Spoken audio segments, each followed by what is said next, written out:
Hello friends, welcome to my channel. আজকে আমার মা আমড়ার ভিতরে একটি মশলার সংমিশ্রণ দিয়ে দুর্দান্ত আমড়ার আচার বানিয়ে দেখাবে। তার জন্য কুচি কুচি আমড়া নিয়ে আমড়াগুলোকে ভালো করে ছাড়িয়ে অর্ধেক করে জলে রেখে দিতে হবে। তারপর কড়াইতে সরিষার তেল, শুকনো লঙ্কা, 5 ফোড়ন এবং অর্ধেক করে কেটে রাখা আমড়া দিয়ে হালকা একটুখানি ভেজে ঢাকা দিয়ে রাখতে হবে।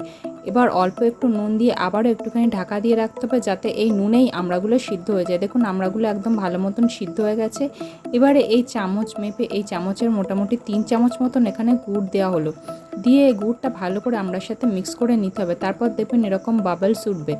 এইবারে আমি অপর দিকে একটা মশলা বানিয়ে নিচ্ছি। এর ভিতরে মৌরি আর 5 ফোড়ন দিয়ে ভালো করে ভেজে গুঁড়ো করে নিতে হবে। ততক্ষণ কড়াইটা নামানো ছিল, তাই বাবলসটা কমে গেছে। এইবার এর ভিতরে ভাজা মশলার থেকে 2 টেবিল স্পুনের মতন মশলা দিয়ে ভালো করে মিক্স করে নামিয়ে এটা ভালো করে ঠান্ডা করে বয়ামে রেখে আপনি 1 বছর ধরে এটাকে সংরক্ষণ করতে পারবেন।